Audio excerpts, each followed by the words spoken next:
Gills and Jelly Spoons, welcome back to Badgerworks. Today, this is a house, a 3D printed house.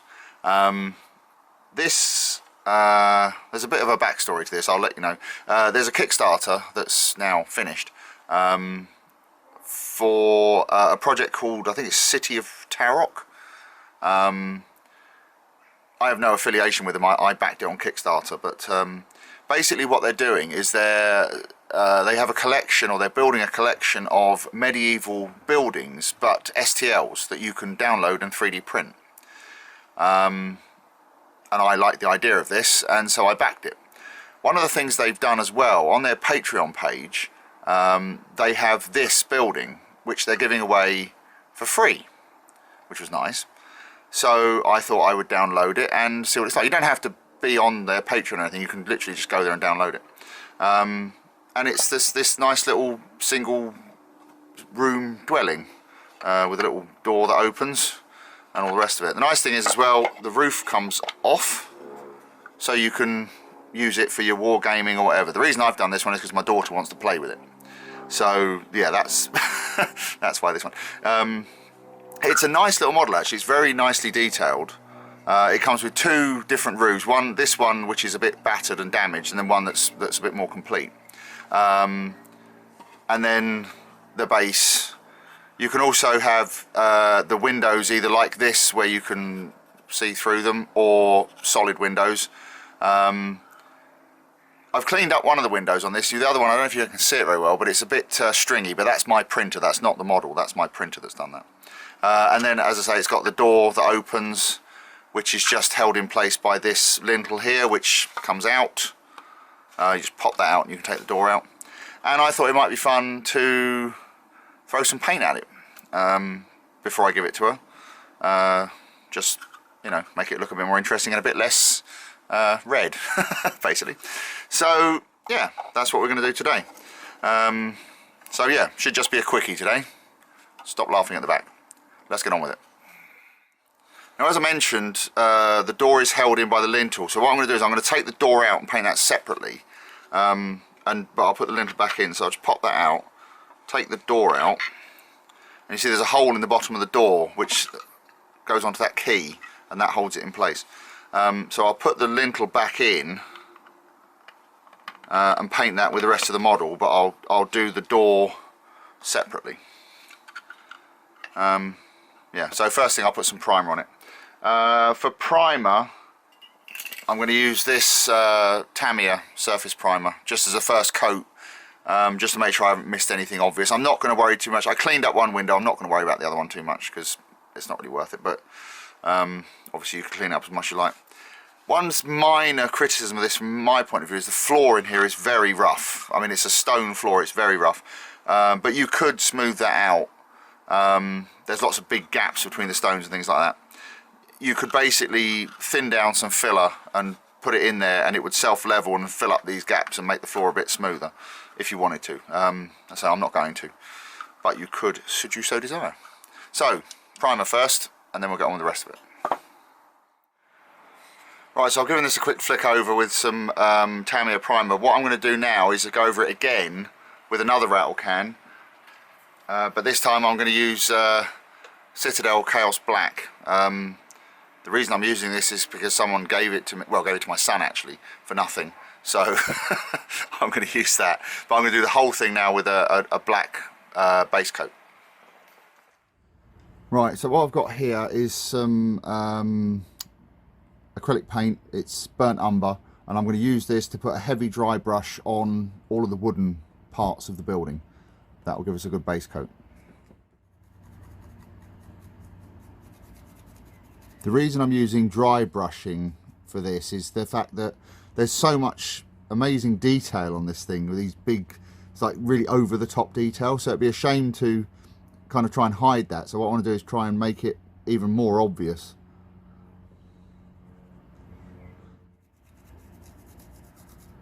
This colour may not seem much of a contrast at the moment, but as we continue and build up the colour layers, you'll see it start to really pop and take shape.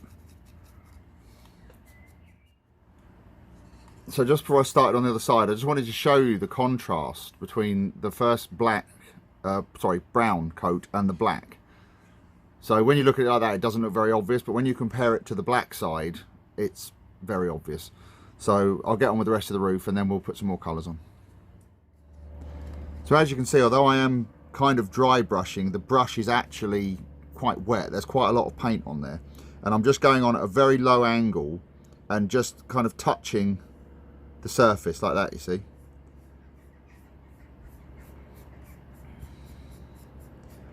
And that gives us a nice highlight, but it leaves those deep shadows from the black.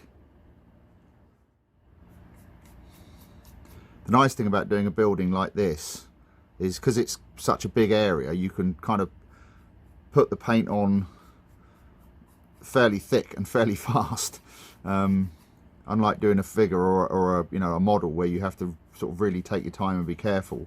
With this, you can kind of put it on fairly swiftly, so we get a nice finish, but it's a bit quicker to do. And the nice thing is, again, with doing it with this, is there's so much lovely detail on this. These big hefty cracks and whatnot. It just it's going to look great when it's finished. It's a lovely model. I'll say if the rest of the models that they've done come out half as good as this one, it'll be money well spent. There are quite a lot of layer lines in this. My 3D printer is not the best in the world, but it does what I want it to do. I mean, if I was doing this sort of seriously for a diorama or something, I would probably spend a bit of time filling in some of these lines and, you know, layer lines and whatnot, but my daughter will be perfectly happy with this. He'll probably spend most of the time with the roof off anyway. Right, so I'm going to let this dry for a few minutes and then make a start on the inside.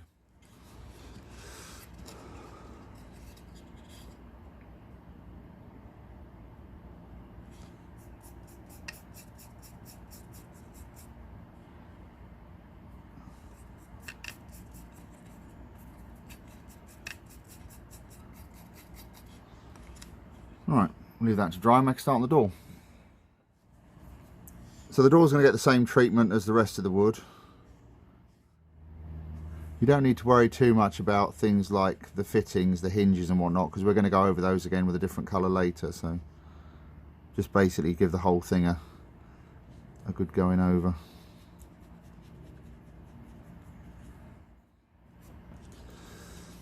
Now we have to be a little bit more careful with the main body of the building, because we're looking more at beams rather than a wooden structure. So same deal, just slightly more care with this bit.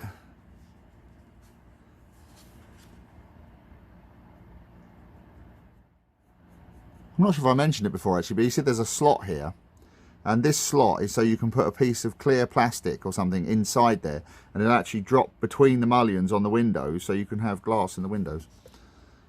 I'm not going to do that with this one, but it's again, it's a nice bit of attention to detail.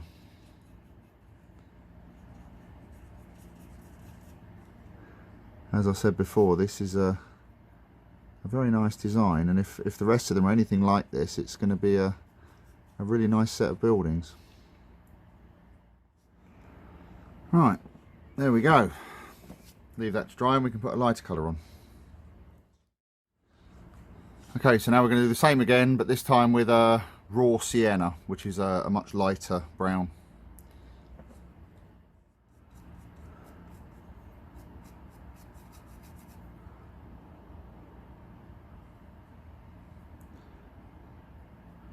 So I'm not going over it quite so heavily this time, because obviously it's a much lighter colour, but you can see it's really starting to make those details pop.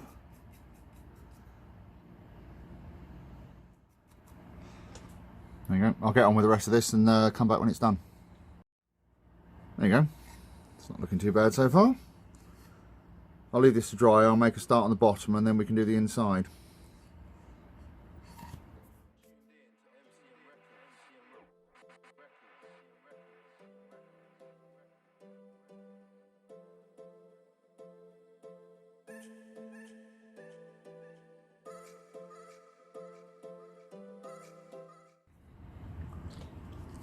So that's the second layer of the wood. It's looking pretty good.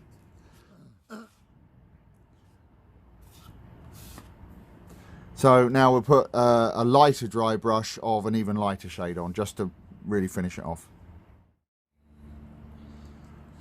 And the last colour we're going to use for our wood is this yellow ochre. We'll just put a little bit over the top of that just to really pick out the highlights. So see, we're not putting a lot of this on, just a little tiny bit, just to really pick up the edges.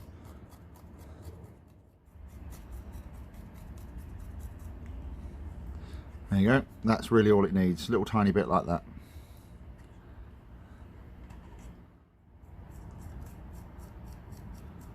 You'll also notice when I'm putting this on, I'm tending to go from the top down so that I really get the highlights that would be hit by natural light. We don't need to put any of this on the inside at all, really.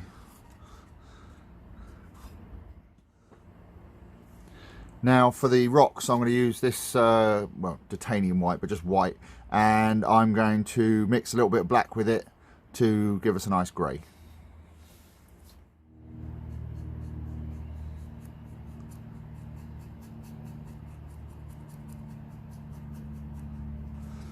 That's not too bad.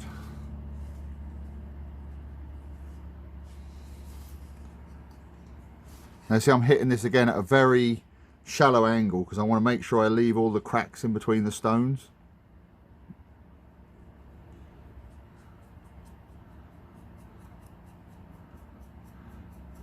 Also need to be careful with this. I don't really want to get any on the wood if I can avoid it. It's not the end of the world, but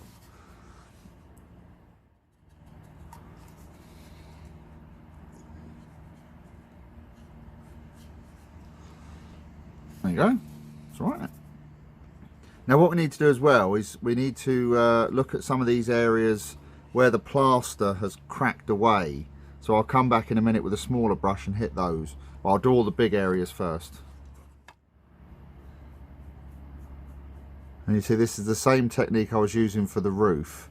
So for this initial colour, we're going on pretty heavy to get a good base coat that we can build up from.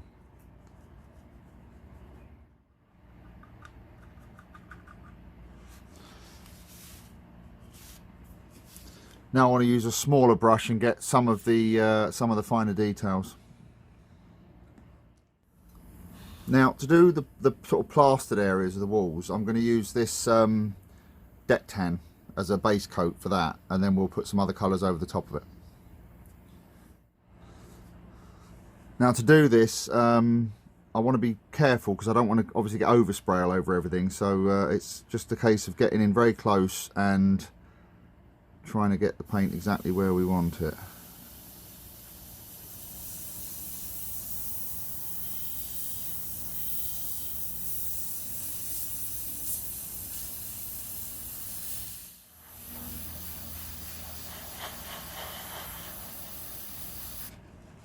This doesn't have to be perfect because we're going to put some more colours over the top of it. And again, we want to try and leave that nice defined shadow around the edge.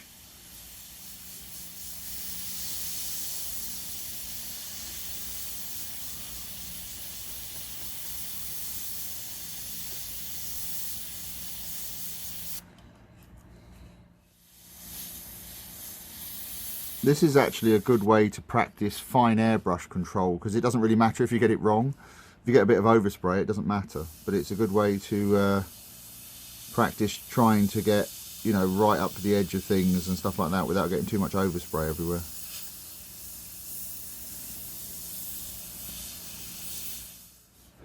Of course, the really fun bit's going to be doing the inside.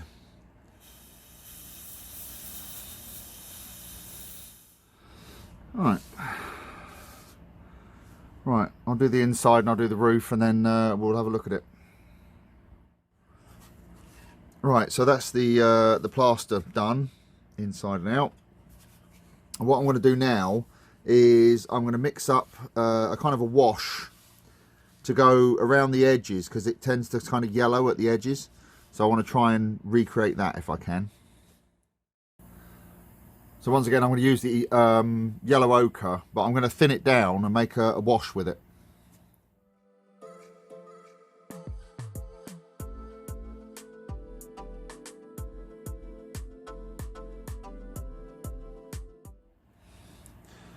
Okay, let's see how this goes on. So it's mainly on the insides we're going to do it, but what I want to do is kind of get in around the edges here and just kind of try and blend it in a bit. So I'll put some on first and then I'll dry off the brush and come back and try and sort of blend it around a bit.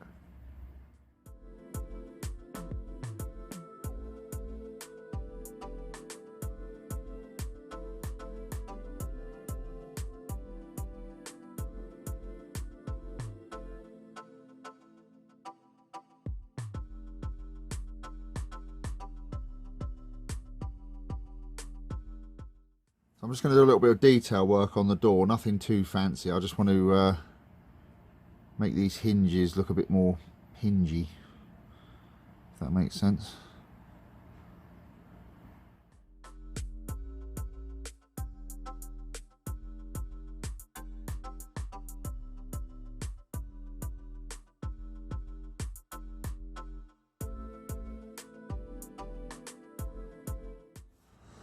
I'm going to use a bit of this yellow ochre wash on the hinges just to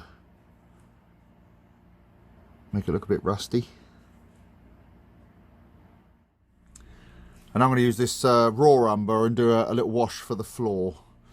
I'm not entirely happy with how that floor looks, so I'm going to give it a wash just to try and make it a bit more floory.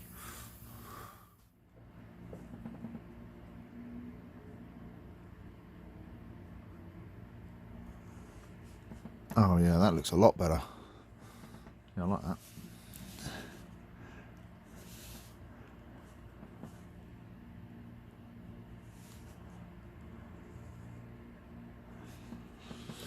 Okay, we'll leave that to dry and then we'll put some varnish on it, I think. And the last step is some matte varnish from Vallejo just to seal everything. And then once that dries, we can take it away and she can play with it.